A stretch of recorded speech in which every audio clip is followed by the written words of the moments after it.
और welcome back to our channel commerce concept building hub. कैसे हैं आप सब? आई होप आप सब एकदम अच्छे होंगे, एकदम बढ़िया होंगे। आप सबकी पढ़ाई भी काफ़ी अच्छी चल रही होगी। तो जैसे कि आप सब जानते हैं, आजकल हम पढ़ रहे हैं रिसेंट ट्रेंड्स इन मार्केटिंग वाला चैप्टर। तो कल को मैंने आपको डायरेक्ट मार्केटिंग क्या होती है वो मैंने आपको समझाया था, ठीक है। तो हर रोज मैं आपको एक एक मार्केटिंग स्ट्रैटेजी या आप बोले जो आजकल ट्रेंड में है मार्केटिंग स्ट्रैटेजी, वो मैं आपको आजकल पढ़ा रही हूँ, ठीक है। तो स्टार्ट करते हैं दूसरा मार्केटिंग स्ट्रैटेजी जो कि है डी मार्केटिंग। देखो, डी मार्केटिंग में क्या होता है, जब एज अ कंपनी आप ये चाहते हो कि किसी प्रोडक्ट की डिमांड मार्केट में बिल्कुल जीरो हो जाए, ठीक है ना। तो आप क्या करते हो उस केस में, आप उस प्रोडक्ट की डिमांड बिल्कुल जीरो करवाने के चक्कर में आप क्या करते हो, उसकी डी मार्केटिंग करना स्टार्ट कर देते हो, ठीक है। मतलब यानी कि उसकी नेगेटिविटी या नेगेटिव जो बात है उसको ज्यादा आप हाईलाइट करते हो, ठीक है। फॉर एग्जाम्पल, जैसे कुछ अल्कोहल वाली चीजें हो गई या सिगरेट्स हो गई, ठीक है। तो आप एक अवेयरनेस फैलाना चाहते हो कस्टमर के बीच में कि ये वाले प्रोडक्ट आपकी सेहत के लिए, आपकी हेल्थ के लिए बिल्कुल भी अच्छे नहीं है, ठीक है। तो उस केस में आप क्या करते हो, आप ऐसे एडवर्टाइजमेंट टीवी पे दिखाते हो। आपने देखा होगा तंबाकू का एड बहुत ज्यादा आता है, ठीक है। तो उसमें बताया जाता है कि अगर आप ज्यादा किसी चीज को कंज्यूम करते हो और ऐसे चीजों को कंज्यूम करते हो तो आपको कौन कौन सी बीमारियां हो सकती है। टीवी पे वो सारी चीजें दिखाई जाती है कि आपकी फैमिली कैसे कैसे सफर करती है, ठीक है। तो वो एक जो एड होता है उसमें एक छोटी सी मूवी आपको दिखाई जाती है कि जो लोग ऐसे प्रोडक्ट को यूज कर रहे तो वो उसी टाइम उस प्रोडक्शन के लिए उस प्रोडक्ट को यूज करना छोड़ दें, ठीक है। और उनको दूसरे प्रोडक्ट पे शिफ्ट किया जाता है, ठीक है। कहने का मतलब है उस हार्मफुल प्रोडक्ट की डिमांड बिल्कुल बंद कर देते हैं और उसकी जगह आप कुछ उनका जो ध्यान है कस्टमर्स का वो कहीं और आप शिफ्ट कर देते हो, ठीक है। तो आई होप आपको ये चीज समझ में आई हो। तो वो वाले प्रोडक्ट की डिमांड आप बंद कर देते हो और दूसरे प्रोडक्ट पे आप मतलब कस्टमर का ध्यान आप दूसरे प्रोडक्ट की ओर शिफ्ट कर देते हो, ठीक है, जिससे दूसरे प्रोडक्ट की डिमांड इंक्रीज हो जाए, ठीक है।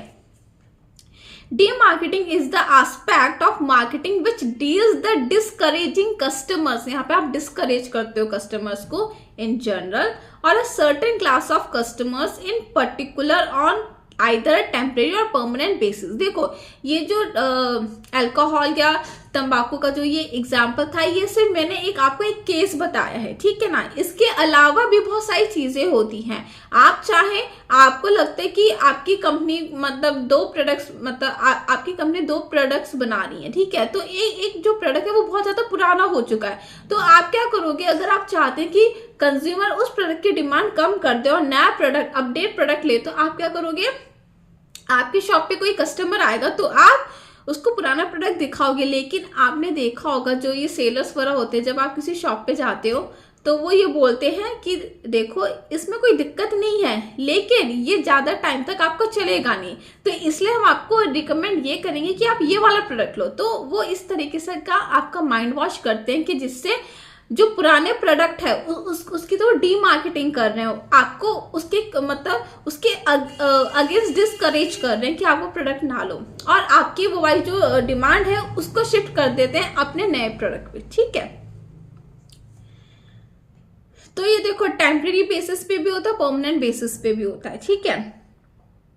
The aim of demarketing is not to destroy the demand but only to reduce it or shift it to some other product or service। देखो, यहाँ पे ये लोग बोल रहे हैं कि demarketing का मतलब ये नहीं है कि हम पूरी डिमांड को डिस्ट्रॉय कर दें, लेकिन यहाँ पे इन लोगों ने ऐसा बोल रखा है। लेकिन demarketing में ऐसा होता है जब आप किसी भी प्रोडक्ट का देखो, किसी केस में तो ये होता है कि क्योंकि यहाँ पे लिखा है ना कि अलग अलग केसेस होते हैं, ठीक है। तो एक केस में तो ये होता है कि डी मार्केटिंग में एक प्रोडक्ट की डिमांड बिल्कुल ही नील हो जाती है, जीरो हो जाती है, ठीक है। किसी केस में ये होता है कि कुछ टाइम के लिए, क्योंकि दो चीजें की बात की गई है, परमानेंट बेसिस और टेम्परेरी बेसिस पे।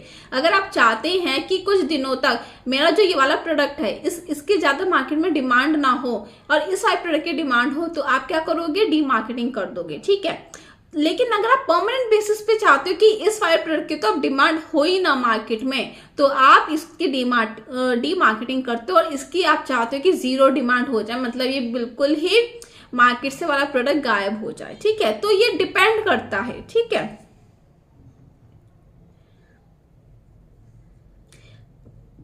customers are discouraged through increase in price, withdrawal of sale, promotion measure और creating temporary shortage of the product in unprofitable segment। तो ये कुछ ऐसे तरीके होते हैं कि प्राइस को बढ़ा देना, बोल देना कि ये क्या नाम इस प्रोडक्ट की शॉर्टेज है। तो ये सारे कुछ बहाने आप बोल सकते हो सेलर्स कस्टमर्स को बोलते हैं, क्योंकि जिससे वो वाला प्रोडक्ट ना खरीदे। ठीक है, Demarketing is used when it is found that product or service is socially undesirable, such as alcohol, cigarettes, hard drugs, etc. देखो, अल्कोहल, सिगरेट्स वगैरह की बात करें तो यहाँ पे परमानेंट बेसिस पे डीमार्केटिंग की जाती है। ठीक है ना, टेम्परेरी पे नहीं होता है कि चलो आज कंपनी सोचा कि यार कुछ महीनों तक लोगों का अल्कोहल या ये सारी चीजें बंद करवा दे। नहीं, अगर आप सोशली आप सोच रहे हो, आप कस्टमर्स के फेवर में आप सोच रहे हो, तो आप यही चाहोगे कि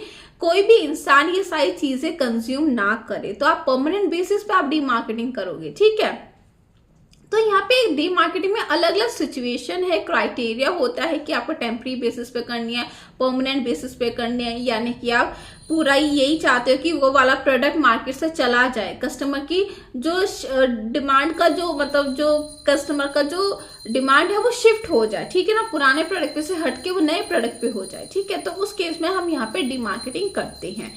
तो दो चीजें आती है, पहली चीज तो कि आप किस केस में आप ये भी सोचते हैं कि हम पूरा प्रोडक्ट ना हटाएं मार्केट में से, पूरा प्रोडक्ट की डिमांड ना हटाएं, और किस केसेस में ये भी होता है कि आप ये सोचते हो कि ठीक है अगर डिमांड बंद हो रही तो डिमांड बंद ही हम कर देंगे। ठीक है, तो आई होप आपको डीमार्केटिंग वाला कंसेप्ट क्लियर हो गया होगा। तो कल को तो सैटरडे को तो हम क्लास लेंगे, तो कल को मैं आपको दूसरा मार्केटिंग स्ट्रैटेजी करवाने वाली हूँ। ठीक है, तो आई होप आपके बार टॉपिक क्लियर हो गया हो। तो कल को हम दूसरा टॉपिक पढ़ेंगे, तो इस टॉपिक में कोई भी डाउट या कंफ्यूजन है तो आप आराम से कमेंट सेक्शन में मुझसे पूछ सकते हैं। तो फिर अब हम मिलेंगे कल की क्लास में, तब तक के लिए बाय।